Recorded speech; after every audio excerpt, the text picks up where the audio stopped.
Hello everyone, स्वागत है आपका मेरे चैनल में। तो आज हम स्टार्ट कर रहे हैं द लिविंग वर्ल्ड। तो लिविंग वर्ल्ड में सबसे पहले टॉपिक आता है व्हाट इज़ लिविंग। लिविंग का मतलब क्या होता है, ठीक है। तो कन्वेंशनली हमारे आसपास अगर कोई लिविंग है तो जनरली उनकी कुछ कैरेक्टरिस्टिक्स होती है, उस बेसिस पे हम बोलेंगे कि लिविंग है। जैसे अगर आपको दिख गया ग्रोथ, किसी को ग्रोथ होता दिख जाए तो बोलेंगे लिविंग है। रिप्रोडक्शन होता दिख जाए तो बोलेंगे लिविंग है। Ability to sense environment and mount a suitable response come to our mind immediately. Ability to sense environment का मतलब क्या है कि हमारे आसपास कोई चेंज आ रहा है, उस चेंज के अगेंस्ट हमारी बॉडी कुछ रिस्पॉन्स शो करती है तुरंत, तो वो जो है वो प्रॉपर्टी लिविंग शो करता है। One can add a few more feature like, जैसे कि और क्या ऐड कर सकते हो आप, मेटाबॉलिज्म ऐड कर सकते हो, ability to self replicate add कर सकते हो, self organise, interact and emergence to this list. तो ये सारी चीज़ें एक्स्ट्रा है जो आपने मतलब नहीं पढ़ी होगी, ठीक है। तो ये वर्ड आ गए। अब आता है कि कौन कौन सी करेक्टरिस्टिक्स हैं, उनमें से कौन सी करेक्टरिस्टिक्स की बेसिस पे आप कह सकते हो कि लिविंग है या नहीं है। तो सबसे पहला है टर्म ग्रोथ, ग्रोथ के लिए, ठीक है। तो ग्रोथ हर कोई शो करता है, जितने भी लिविंग है लगभग सारे लिविंग शो करते हैं ग्रोथ। बच्चा छोटा होता है, साइज़ मान लो भी छोटा है, फिर टाइम के साथ उसका साइज़ बड़ा होता है, फिर और बड़ा होता है, तो ये ग्रोथ है बेसिकली है।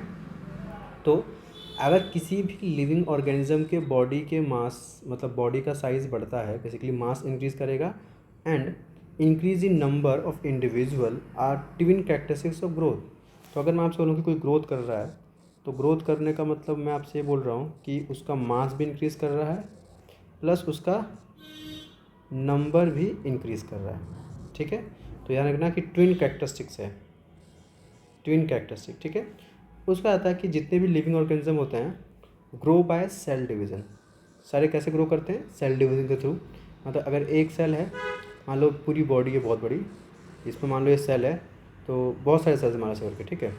ये सेल है, तो सारे सेल क्या करेंगे, एक से दो, फिर जो आगे जाके ये दो से चार होंगे, तो फाइनली ये जो बॉडी का साइज़ पहले इतना था, इतने में ये सेल एडजस्ट से अब बॉडी का साइज़ पहले कंपेयर में इंक्रीज़ कर जाएगा। वही सेल क्योंकि 2 से 4 हो गए हैं, तो अगर पहले 10 सेल थे, 10 से कितने हो जाएंगे, 20 हो जाएंगे, ठीक है। तो ये बोलना चाह रहा है कि जनरली जो मल्टी सेल ऑर्गेनिज्म होते हैं वो अपना नंबर कैसे उठाते हैं, सेल डिवीज़न करके, ठीक है। उसके बाद अगला आता है इन प्लांट। प्लांट में ग्रोथ भी सेल डिवीजन के थ्रू होता है, क्योंकि आपको पता होगा प्लांट में एक सेल होता है, एक टिश्यू होता है, उसका नाम है मेरिस्टेमेटिक टिश्यूज़, ओके। तो मेरिस्टेमेटिक जो सेल्स होते हैं ये लगातार कॉन्टीन्यूसली 1 से 2, 2 से 4 डिवाइड करते रहते हैं, ठीक है। तो ये जो प्लांट सेल होते हैं वो कॉन्टीन्यूसली अपने लाइफ स्पैन में अपना नंबर बढ़ाते रहते हैं। तो ये करता कौन है, स्पेशली मेरिस्टेमेटिक सेल्स, ओके। उसके बाद आता है इन एनिमल। ग्रोथ को ना हम लिमिटेड एज तक देखते हैं, ऐसा नहीं है कि हमेशा लगातार ग्रोथ होती रहती है। इन द सेंस मतलब हाइट की बात हो रही है, बॉडी का साइज तो इंक्रीज़ करेगा पर हाइट लिमिटेड एज तक होती है। However cell division occur in certain tissue. अगर हम अपनी बात करें ह्यूमंस की या एनिमल्स की बात करें, उनमें अगर कोई सेल डैमेज हो गया है, तो अगर मान लो कोई ऐसे बॉडी में लगातार ऐसे सेल्स लगे हुए हैं, अगर इनमें से ये वाला सेल डैमेज हो गया है, तो इस सेल्स को रिप्लेस करने के लिए कोई एक नया सेल आके उसे उसे हटाकर अपनी जगह ले लेगा।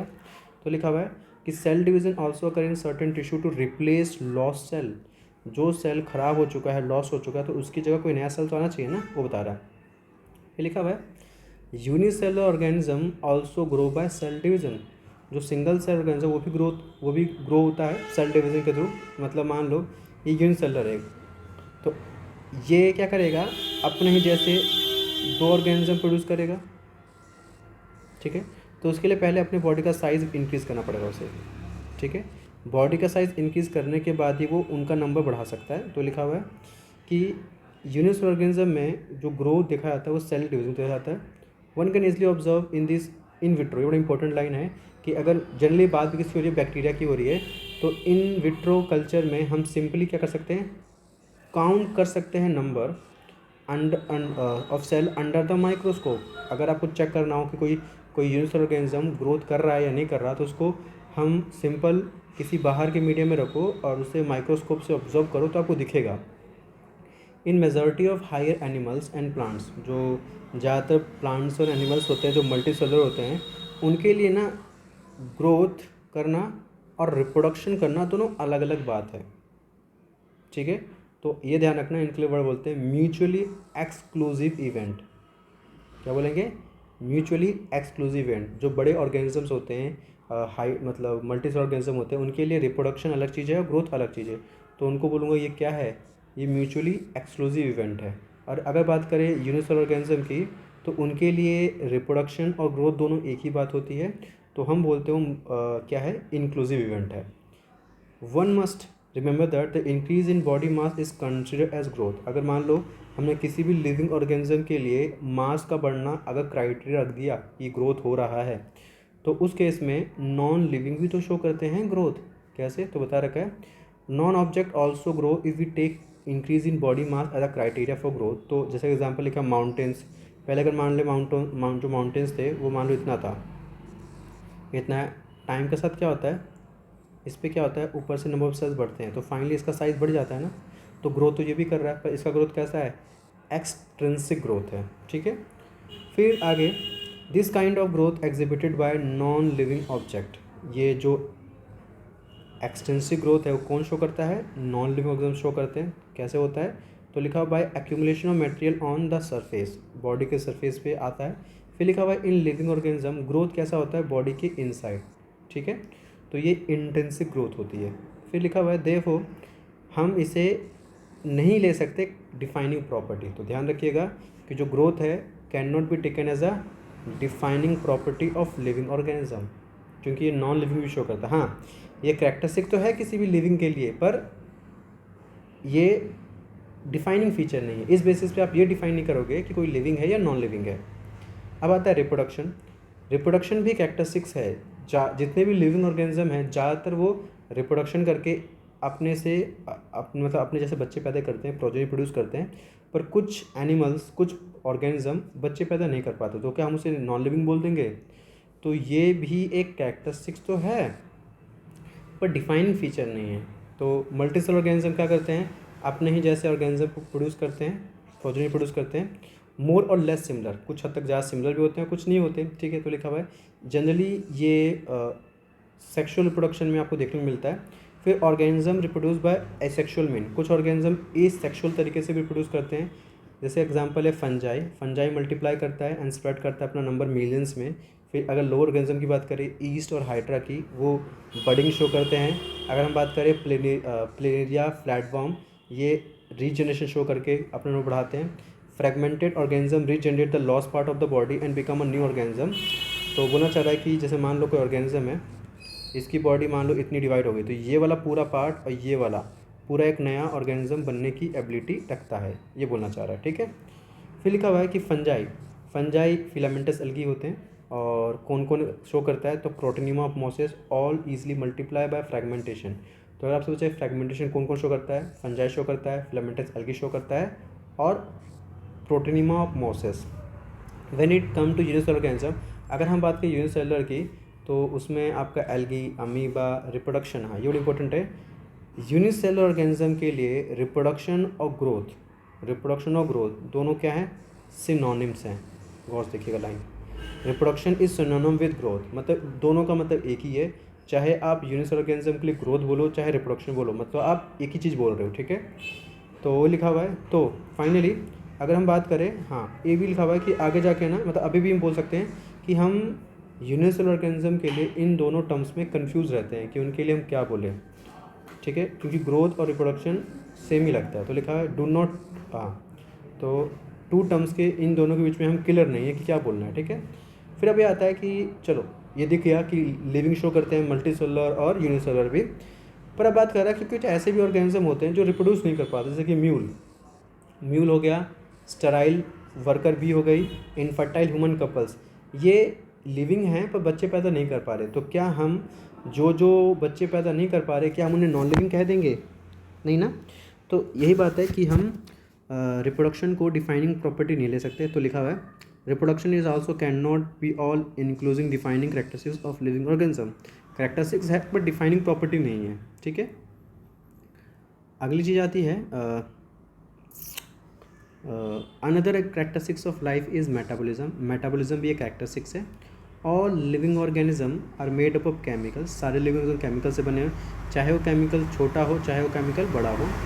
Belonging to various classes, size को लेकर, फंक्शंस को लेकर अलग अलग हो सकते हैं। And are constantly being made and change into some other biomolecule. तो लगातार बनते भी रहेंगे और नया कुछ, मतलब मान लो कोई बड़ा मॉलिक्यूल था, वो मॉलिक्यूल आगे दो में टूट भी सकता है और ये दो अलग अलग मॉलिक्यूल आगे जाके एक नया मॉलिक्यूल बना भी सकते हैं।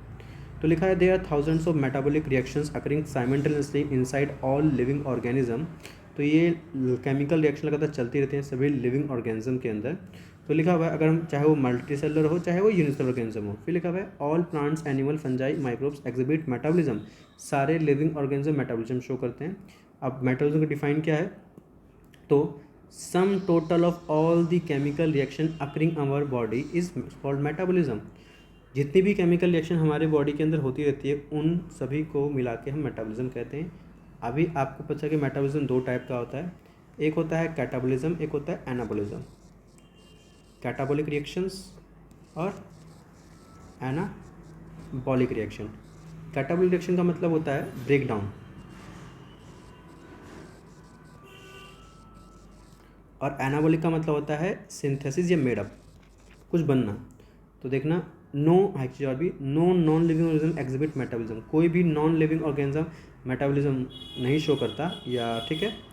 तो metabolic reaction can be demonstrated outside the body in an cell free system. अगर मान लो आप चाहो कि कोई मेटाबॉलिक रिएक्शंस आप किसी सेल फ्री सिस्टम में कराओ, सेल फ्री का मतलब उसमें जो सेल के कंपोनेंट्स होने चाहिए वो नहीं हैं, और पूरा आप ये करवा भी रहे हो बॉडी के बाहर किसी, ठीक है, लिविंग ऑर्गेनिज्म के बाहर, तो ये ना नाइदर लिविंग और नॉन लिविंग थिंग, ना ही ये लिविंग थिंग है ना ही नॉन लिविंग थिंग है। Hence metabolism is a defining feature of all living without exception. ये ध्यान रखना कि मेटाबॉलिज्म जो है वो किसी डिफाइनिंग फीचर है बिना किसी एक्सेप्शन के। आप चाहे कैसी भी कंडीशन दे दे, अब ये ध्यान रखना कि आप बोलोगे कि जो मेटाबॉलिज्म है वो एक डिफाइनिंग फीचर है, ठीक है। तो isolated metabolic reaction in vitro are not living thing. मतलब जो ये हो रहा है वो नॉन लिविंग, मतलब ये लिविंग थिंग नहीं है but surely a living reaction. हाँ, ये पूछ ले कि जो आपने बाहर रिएक्शन करवाई है क्या वो एक लिविंग रिएक्शन है या ये लिविंग थिंग है, तो बोले कि लिविंग रिएक्शन है, लिविंग थिंग तो नहीं है, ठीक है। हाँ, अब जैसे कि वर्ड आता है सेलुलर ऑर्गेनाइजेशन। इसका मतलब ये है कि मान लो एक सेल है, दूसरा सेल है, तीसरा, ये मिल के ना ऑर्गेनाइज हो जाते हैं और ऑर्गेनाइज होकर एक पर्टिकुलर फंक्शन को परफॉर्म करते हैं, तो इसको बोलते हैं सेलुलर ऑर्गेनाइजेशन। लिविंग में ऐसा देखा जाता है कि ग्रुप ऑफ सेल्स मिल के एक पर्टिकुलर फंक्शन को परफॉर्म करवाते हैं, तो इस प्रॉपर्टी को बोलते हैं सेलुलर ऑर्गेनाइजेशन। ओके, अब कुछ words, perhaps most obvious and technically complicated feature of all living organism is the ability to sense their environment. मतलब उनके पास ये एबिलिटी होती है कि वो एनवायरनमेंट को सेंस कर सकते हैं और एनवायरनमेंट एंड रिस्पॉन्ड भी कर सकते हैं, respond to this environmental stimuli which could be physical, chemical और बायोलॉजिकल। वो फिजिकल भी हो सकता है, केमिकल भी हो सकता है और बायोलॉजिकल हो सकता है। वी सेंस अवर एनवायरनमेंट, हम अपने एनवायरनमेंट को सेंस कर सकते हैं थ्रू किसके थ्रू, सेंस ऑर्गन के थ्रू। और प्लांट रिस्पॉन्स शो कर सकते हैं किनके, लाइट की, अगर ज़्यादा लाइट हो जाए तो रिस्पॉन्स शो करेंगे, मतलब रिस्पॉन्स शो करेंगे लाइट की टुवार्ड्स, वाटर के टुवार्ड्स, टेम्परेचर के टुवार्ड्स, एंड बहुत सारी चीज़ें हो सकती हैं। तो अगर प्लांट किसी भी इन फैक्टर के अगेंस्ट रिस्पॉन्स शो करती है तो बोलेंगे हाँ भाई वो भी स्टिमुली के अगेंस्ट रिस्पॉन्स शो कर रहे हैं। ऑल ऑर्गेनिज्म फ्रॉम प्रोकैरियोट हो चाहे मोस्ट कॉम्प्लेक्स यूकैरियोट हो can sense and response to environment. वो अपने बाहर के एनवायरनमेंट से सेंस करेंगे एंड रिस्पॉन्स करेंगे। जैसे कि आपको बताया कि कुछ ऑर्गेनिज्म अपने ऊपर ना बॉडी के ऊपर एक लेयर चढ़ा लेते हैं, जो छोटे ऑर्गेनिज्म होते हैं, तो बेसिकली बोलते हैं थिक कोटिंग होती है, जैसे कि स्पोर्ट्स में दिखाया जाता है। स्पोर्ट्स में उनके बॉडी के ऊपर थिक कोटिंग होती है, क्यों? क्योंकि उनके लिए कंडीशन अनफेवरेबल है। जब कंडीशन फेवरेबल होगी तो ये कोटिंग हट जाती है एंड फाइनली वो अपने स्पोर्स बाहर रिलीज कर देते हैं, ठीक है। तो ये बात होगी प्लांट और प्लांट की, एनिमल्स की और छोटे छोटे माइक्रोब्स की भी। अब एक वर्ड आता है फोटो पीरियड। फोटो पीरियड का मतलब ये होता है कि कितना अमाउंट, कितनी देर तक लाइट मिल रही है, वो फोटो पीरियड। फोटो मतलब लाइट और पीरियड मतलब टाइम, कितने समय के लिए। एंड इस फोटो पीरियड से कुछ इफ़ेक्ट होते हैं, जैसे कि सीजनल ब्रीडर। सीजनल ब्रीडर वो ब्रीडर होते हैं जो अपने पूरे साल मतलब पूरे साल ब्रीड नहीं करते, एक पर्टिकुलर टाइम में ब्रीड करते हैं। कुछ बोथ प्लांट हो चाहे एनिमल हो, ये पर्टिकुलर सीजन में ही ब्रीड कर सकते हैं। जैसे कि हम जो हैं हम कॉन्टीन्यूअस ब्रीडर हैं। कॉन्टीन्यूअस ब्रीडर का मतलब लगातार ब्रीडिंग कर सकते हैं, ठीक है ना, चाहे जनवरी का महीना हो, चाहे फ़ेब का महीना हो, चाहे मार्च का महीना, किसी महीने में।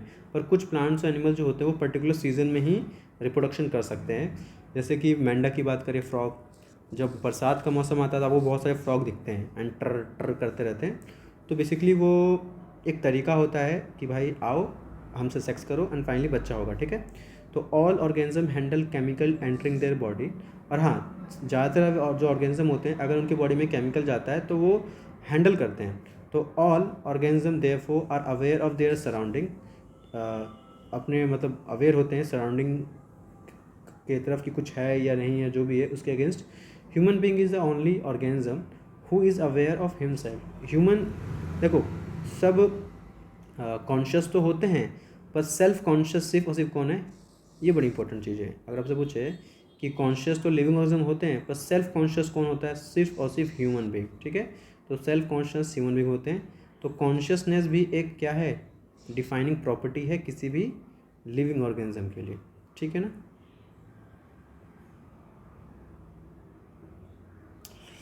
फिर अगला पैराग्राफ आता है कि when it come to human being it is all the more difficult to define living state. We observe patient lying in coma in hospital. मतलब कोई पेशेंट कोमा में है और हमने क्या कर रखा है उससे, मतलब कोई भी बोल सकते हो कि कुछ रिस्पॉन्स शो नहीं हो रहा, पर हमने उसके सारे बॉडी के ऑर्गन को ना आर्टिफिशियल तरीके से चला रहे हैं।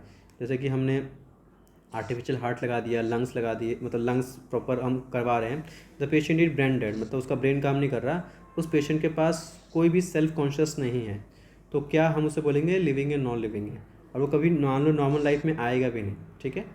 तो ये बता रहा है कि ये ऐसी कंडीशन भी हो सकती है, तो कब हम कहेंगे, ठीक है। तो in higher classes you will come to know that all living phenomena are due underlying interaction. Properties of tissue are not present in the constituent cell but arise as a result of interaction among the constituent cell. ये बोलना चाह रहा है कि एक cell है, एक cell और दूसरे सेल दोनों आपस में इंटरेक्ट करते हैं, तब क्या बनाते हैं, ये टिश्यू बनाते हैं। और जब ये ग्रुप ऑफ टिश्यूज़ मिलते हैं ऐसे करके तो वो ऑर्गन बनाते हैं, और जब ग्रुप ऑफ ऑर्गन मिलते हैं तो ऑर्गन सिस्टम बनाते हैं। तो ये बोलना चाह रहा है, यहाँ से अगर पढ़ोगे ना सब ये लिखा हुआ है। जैसे मान लो एटम्स होता है, एटम से मॉलिक्यूल बनता है, उस मॉलिक्यूल से बोलेंगे मैक्रो मॉलिक्यूल बनाया, मैक्रो मॉलिक्यूल से सेल ऑर्गन बने, सेल ऑर्गन से जब बहुत से सेल ऑर्गन मिल जाते हैं तो बोलते हैं प्रॉपर सेल बना है। फिर सेल से टिश्यू बनता है, टिश्यू से ऑर्गन बनता है, ऑर्गन से ऑर्गन सिस्टम बनता है, एंड ऑर्गन सिस्टम से ऑर्गेनिज्म बनता है।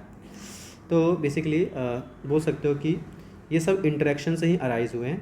तो बेसिकली हम क्या पढ़ते हैं, biology is a story of life on earth. ये हम बायोलॉजी में क्या पढ़ते हैं कि स्टोरी है लाइफ की अर्थ के ऊपर, और कैसे हम इवॉल्व हुए हैं, ठीक है, अर्थ में। और प्रेजेंट, पास्ट एंड फ्यूचर का हम स्टडी करते हैं, जिसे जेनेटिक एवोल्यूशन बोलते हैं, ठीक है ना। तो ये देखो पढ़ना, cell organ are present in the molecular constituent of organelle but arise as a result of interaction among molecular components. तब जाके ऑर्गन बनते हैं, ऑर्गेनल से आपका सेल बनता है, सेल से फिर टिश्यू बनता है, टिश्यू से ये हायरार्की है। सबसे पहले एटम होगा, एटम से मॉलिक्यूल बने होंगे, मॉलिक्यूल से मैक्रो मॉलिक्यूल बनेंगे, मैक्रो मॉलिक्यूल से सेल ऑर्गन बने होंगे, एंड फाइनली जब बहुत सारे सेल ऑर्गन मिले होंगे तब सेल बना होगा, फिर सेल से टिश्यू बना होगा, एंड टिश्यू से ऑर्गन, ऑर्गन से ये बताना चाह रहा है, ठीक है। अब आते हैं डाइवर्सिटी इन लिविंग वर्ल्ड पे। तो डाइवर्सिटी का मतलब होता है वैरायटी, अलग अलग वैरायटी के ऑर्गेनिज्म का पाया जाना, वो है डाइवर्सिटी इन लिविंग वर्ल्ड, ठीक है। तो if you look around you will see a large variety of living organism. अगर आप अपने आसपास देखोगे तो आपको अलग अलग वैरायटी के ऑर्गेनिज्म मिलेंगे, be it potted plant, insect हो, चाहे बर्ड हो, चाहे पेट हो, other animal and plant. There also several organism you can not see with your naked eye. ऐसे भी कुछ हैं जिनको हम देख नहीं सकते, but they are all around us, all around, मतलब हमारे आसपास हैं। If you were to increase the area that you make और observation in, the range and variety of organism that you see increases. अगर आप अपना एरिया बढ़ाओगे ना तो आपको वैरायटी ऑफ ऑर्गेनिज्म भी बढ़ते हुए दिखेंगे। Obviously if you were visit to dense forest, अगर आप किसी डेंस फॉरेस्ट में जाओगे तो आपको वहाँ पे वैरायटी बहुत मिलेगी. You would probably see a much greater number of kind of living organism. Each different kind of plant हो, चाहे एनिमल्स हो, चाहे ऑर्गेनिज्म हो, you see represent a species. तो अलग अलग टाइप के ऑर्गेनिज्म का पाया जाना, और हर एक ऑर्गेनिज्म एक स्पीशी है. तो ये बड़ा इंपॉर्टेंट चीज़ है, आपको बिल्कुल ध्यान रखनी है कि अभी तक number of species that are known, मतलब हैं तो भी बहुत सारे हैं पर अभी तक हमें कितने पता हैं. तो लिखा हुआ रेंज इज़ बिटवीन 1.7 मिलियन से लेके 1.8 मिलियन. आपको पता है 1 मिलियन में 10 लाख होते हैं, तो वो 17 लाख से लेके 18 लाख के बीच में हमने ऑर्गेनिज्म को पहचान लिया है, मतलब हम जानते हैं इनके बारे में proper. This refer to biodiversity और the number and the type organism present on earth. हमारे अर्थ पे तो बहुत सारी ऑर्गेनिज्म पाए जाते हैं, पर हमने अभी इतने ही खोज के उनके नाम वाम सब कुछ रखे गए हैं, ठीक है ना. तो और भी ऐड हो सकते हैं और कुछ गायब भी हो सकते हैं, पर फिलहाल अभी ये ध्यान रखिएगा कि कितना है, मिलियंस में है. किसमें है? मिलियंस में. बिलियन में नहीं है, किस में है ये? मिलियंस में. ठीक है, ओके आगे. As stated earlier, there are millions of plants and animal in the world. We know the plant and animal in our own area by their local name. जैसे हमारे आसपास बहुत सारे प्लांट्स होंगे, बहुत सारे एनिमल्स होंगे, हम उन्हें उनके लोकल नाम से ज़्यादा जानते हैं, साइंटिफिक नेम से कम जानते हैं. अगर पहले की बात करें तो पहले के टाइम पे तो लोग ज़्यादातर अपने लोकल लैंग्वेज से ही उसको बोला करते थे. This local name would vary from place to place. ये जो लोकल नेम है वो प्लेस से प्लेस वेरी कर सकता है. तो even within a country probably you would recognize the confusion that you would created. तो इससे बेसिकली ना कन्फ्यूज़न बहुत क्रिएट होता है. To did not find way and mean to talk to each other. तो अगर मान लो एक स्टेट का बंदा दूसरे स्टेट के बंदे से बात करे किसी प्लांट के बारे में, एंड उन दोनों के लिए वो प्लांट का नाम अलग अलग है, तो कैसे डिस्कस कर पाएंगे, उन्हें पता नहीं चला कि हम किस बारे में बात कर रहे हैं. तो hence there is a need to standardize the naming of living organism. तो एक मतलब स्टैंडर्डाइज सिस्टम बनना चाहिए ताकि सभी एक लिविंग ऑर्गेनिज्म का नाम हर जगह एक ही हो. ठीक है, तो लिखा हुआ है such that a particular organism is known by same name all over the world.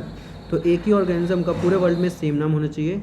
जिस प्रोसेस के थ्रू हम सभी ऑर्गेनिज्म का नाम करते हैं वो भी एक नाम, उसको बोलते हैं नोमेनक्लेचर. ठीक है, ऑब्वियसली नोमेनक्लेचर और naming is only possible when the organism is describe. हाँ, आप किसी का नाम आप तभी रख सकते हो जब आप उसके बारे में प्रॉपर डिस्क्रिप्शन दे चुके हो कि इसके अंदर ये फीचर्स हैं, तभी तो रख सकते हो ना. तो इसके लिए पहले क्या करना पड़ेगा, आइडेंटिफिकेशन करना पड़ेगा.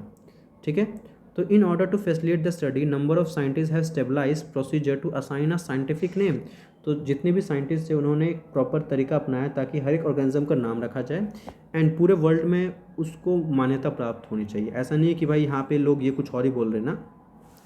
तो वो बताना चाह रहा है कि फॉर प्लांट, ये बड़ा इंपॉर्टेंट है कि प्लांट के लिए एक सिस्टम, मतलब प्लांट के लिए एक ऑर्गेनाइजेशन बनाया गया ताकि जितने भी प्लांट्स के नाम होंगे वो इस ऑर्गेनाइजेशन के अंदर आएंगे. तो एग्रीड प्रिंसिपल्स एंड क्राइटेरिया वो क्या है, international code for botanical nomenclature. देखो आई से इंटरनेशनल, सी से कोड और बी से बोटेनिकल गार्डन बोटेनिकल और एन से नोमेनक्लेचर. अब ये ध्यान रखना इसमें ना 4 लिखा हुआ, क्या लिखा हुआ है, FOR 4. अब वही अगर हम एनिमल्स की बात करें तो एनिमल टैक्सोनॉमी जो थे उन्होंने किसके अंडर नेम रखा, international code of zoological nomenclature. देखो आई से इंटरनेशनल हो जाएगा, सी से कोड हो जाएगा, जेड से जूलॉजिकल हो जाएगा, एन से नोमेनक्लेचर. देखो अंतर क्या है कि इसमें 4 था, FOR 4 था, और इसमें क्या है, OF ऑफ है. इसमें बड़ा कन्फ्यूजन का ध्यान रखिएगा. ठीक है, तो the scientific name ensure that each organism has only one name. इससे क्या हुआ, हर एक ऑर्गेनिज्म का एक ही नाम होगा पूरे वर्ल्ड में. Description of any organism should be enable the people in any part of the world to arrive at the same name. ठीक है, they also ensure that such a name has to be been use for any other known organism. तो और एक चीज़ भी है कि मतलब ऐसा नहीं है कि एक ही और दो अलग ऑर्गेनिज्म के लिए एक नाम रखें ना, हर एक ऑर्गेनिज्म अपना साइंटिफिक अपना एक नेम होता है. तो biologist follow universally accepted principle to provide scientific name to non organism. मतलब जितने भी नॉन ऑर्गेनिज्म हैं उनका एक यूनिवर्सली एक्सेप्टेड सिस्टम बनाना चाहिए ताकि सभी का एक अपना एक इंडिविजुअल नाम हो. ऐसा ना हो कि 2 ऑर्गेनिज्म का एक नाम हो. ठीक है, तो लिखा हुआ है ईच नेम हैज़ 2 कंपोनेंट्स. हर एक का मतलब 2 नाम होगा, मतलब एक नाम के अंदर 2 कंपोनेंट्स होंगे. पहले को बोलेंगे जेनरिक नेम एंड दूसरे को बोलेंगे स्पेसिफिक एपिथेट. ठीक है, तो this system of providing a name with 2 components इसको हम बोलते हैं बाइनोमियल नोमेनक्लेचर। बाय का मतलब दो और नोमियल का मतलब ठीक है, तो दो नाम रखेंगे। इसको किसने दिया था? कैरोलस लिनियस ने दिया था, ठीक है। तो being practice by biologist all over the world, इस चीज़ को पूरे वर्ल्ड में मतलब किया गया, हर एक का नाम रखा गया, ठीक है। तो ध्यान रखें, इसको हम जेनरिक को हम जीनस भी बोलते हैं और स्पेसिफिक को हम स्पीशीज़ भी बोलते हैं, ठीक है, जीनस एंड स्पीशीज़, ओके। अब आता है कि हम कैसे साइंटिफिक नेम रखें। तो हमने बाइनोमियल तो बात कर ली, तो दो नाम होंगे, तो चलो पढ़ते हैं। सबसे पहला ये है, biological name are generally in Latin language, और लैंग्वेज तो लैटिन होगी पर उसको लिखेंगे किसमें? इटैलिक्स के अंदर, ठीक है। तो चाहे उसका ओरिजिन कैसा भी हो, लिखोगे आप उसे इटैलिक्स में, और ध्यान रखिएगा लैटिन लैंग्वेज होनी चाहिए। The first word in a biological name represent the genus, किसी भी जो साइंटिफिक नेम या बायोलॉजिकल नेम होगा उसका पहला क्या होगा? Genus, while second component is specific epithet. अभी तक आप 9th तक पढ़ते आ रहे होगे स्पीशीज़ के बारे में, कि पहला नाम तो जीनस होता है, उसका स्पीशी होता है, तो स्पीशीज़ को यहाँ पे क्या बोलते हैं? Specific epithet, okay. अगला है कि both the word in a biological name, मतलब जो बायोलॉजिकल नेम है दोनों वर्ड जो होते हैं, अगर आप हाथ से लिख रहे हो ना, तो जैसे मान लो एग्जांपल इसमें है मैंगो का, तो उसका साइंटिफिक नेम है मैंगीफेरा इंडिका। तो अगर आप उसे लिख रहे हो तो आप उसे सेपरेटली अंडरलाइन करोगे। अगर आप हाथ से लिख रहे हो क्या लिखा है? अगर हैंड रिटन है तो क्या करोगे? सेपरेटली अंडरलाइन करोगे। और अगर आप प्रिंट कर रहे हो तो उसे किसमें प्रिंट करोगे? इटैलिक्स में, ठीक है। द फर्स्ट वर्ड रिप्रेजेंट्स, अगर जीनस की बात करें तो जीनस का पहला वर्ड कैपिटल लेटर स्टार्ट होगा, एंड दूसरा जो जीनस के बाद स्पीशी आता है स्पेसिफिक एपिथेट, उसका स्मॉल लेटर से स्टार्ट होगा, ठीक है। जैसे कि देखो ये मैंगीफेरा कैपिटल एम लिखा हुआ और इसमें आई स्मॉल आई से लिखा हुआ, ठीक है। एक चीज़ और भी है, अगर आपको ये पता करना हो कि इस, जैसे मान लो मैंगीफेरा इंडिका का नाम किसने रखा था, तो उस ऑथर का नाम भी हम उससे पीछे लिख सकते हैं। तो इसमें लिखा हुआ है मैंगीफेरा इंडिका लिन, ये बताता है कि वो लीनियस ने उसका डिस्क्रिप्शन दिया था। आई बात सुनने, आई होप आपको समझ में आया हो। तो लास्ट टॉपिक क्लासिफिकेशन पढ़ लेते हैं। तो क्लासिफिकेशन का मतलब होता है किसी भी ऑर्गेनिज्म को उनके ऑब्ज़र्व, मतलब जो प्रॉपर्टीज़ हैं जिसको हम ऑब्ज़र्व कर सकते हैं, ऑब्ज़र्व करके जो इजीली मतलब उसे डिफ्रेंशिएट कर सके कि ये एनिमल्स है या प्लांट है, जो भी है। तो अगर हम किसी ऑर्गेनिज्म को देखते हैं और उसके अंदर जो फीचर देखते हैं, फीचर के बेसिस पे हम उसे कैटेगराइज कर देते हैं, तो उसे on the basis of similarity and dissimilarity के बेसिस पे हम उसे अलग अलग डिवाइड कर देते हैं, उसे कोई बोलते हैं हम क्लासिफिकेशन, ठीक है ना। तो बाकी नेक्स्ट टाइम पढ़ेंगे, ओके।